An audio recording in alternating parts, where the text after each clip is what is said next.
Maquiavel, mas ele era uma espécie de vice-chanceler, um segundo embaixador, era o cargo que ele tinha em Florença, que era, na época, ali no Renascimento, final do século XV, início do XVI, uma cidade-estado, como era muito comum naquele tempo. Mas ele era funcionário da cidade-estado, ou do governo, do governo de Florença. E todas as cartas que ele escrevia, isso que eu achei muito engraçado, que ele escrevia para relatar o trabalho dele enquanto embaixador, ele terminava as cartas sempre pedindo mais recursos, pedindo dinheiro. Eu fiquei imaginando o cara recebendo as cartas e pensando, pô, esse cara é um pidão, mais uma vez está pedindo dinheiro. Ou o Maquiavel, ele era um gastão, gastava demais, ou ele era um mau administrador das finanças, ou a verba que ele tinha lá devia ser muito baixa. Mas não deixa de ser um prato cheio para humoristas, quando falarem do Maquiavel. Mas o que me atraiu foi um outro lado do Maquiavel.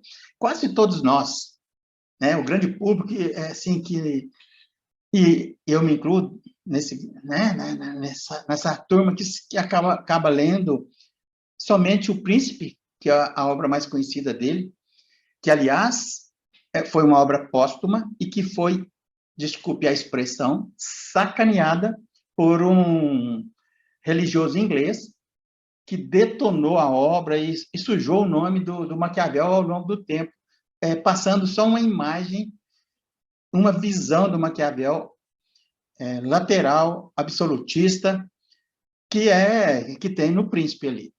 É questionável também, mas essa é uma visão, e eu vou bater um papo sobre isso.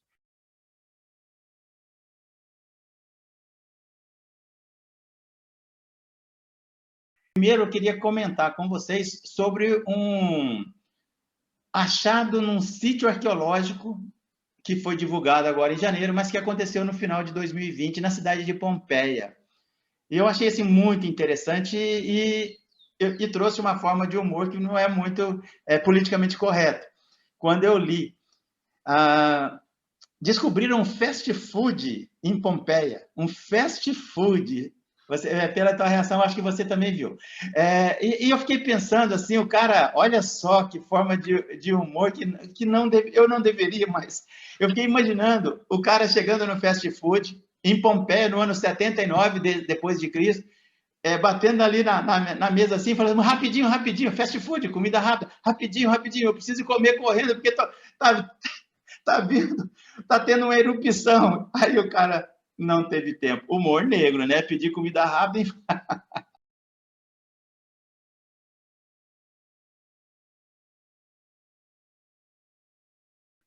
Os demais companheiros o chamavam de boi mudo, porque ele era gordinho e ficava sempre calado. E um dos professores dele virou-se para a turma e falou que o dia que o boi mudo começasse a falar, ele iria impactar a teologia e a filosofia de todo o Ocidente conhecido. Eu estou falando do Tomás de Aquino, São Tomás de Aquino, um dos precursores da escolástica. Ele viajou por vários países da Europa, dando aula, pela França, se não me engano, Itália, vários países. E o professor dele tinha razão. Ele impactou de uma forma intensa a teologia e a filosofia. Ele baseou a teologia dele, a filosofia, a partir principalmente de Aristóteles, mas também ele recebeu a influência do Santo Agostinho, Agostinho de Hipona, lá do século, que viveu lá pelo século 4 e 5, né? Agostinho nasceu em 353, aproximadamente, morreu em 430, e ele impactou muito o pensamento de Tomás de Aquino. Aristóteles, como eu falei, Platão também. Mas por que eu estou falando disso? Eu tenho trazido aqui um pouco de humor para falar de coisas sérias, né? E eu já falei já falei hoje, aqui eu já falei do Maquiavel e falei também da descoberta do fast food lá em Pompeia, né, que foi soterrada em 79. Foi uma surpresa enorme da comunidade acadêmica descobrir que no primeiro século da era cristã tinha naquela cidade, provavelmente se tinha lá em Pompeia, devia ter em outras, fast food, comida rápida. Todo mundo pensa que é um fenômeno do século XX, né, os fast food. Então foi uma surpresa e não deixou de ter o seu lado engraçado.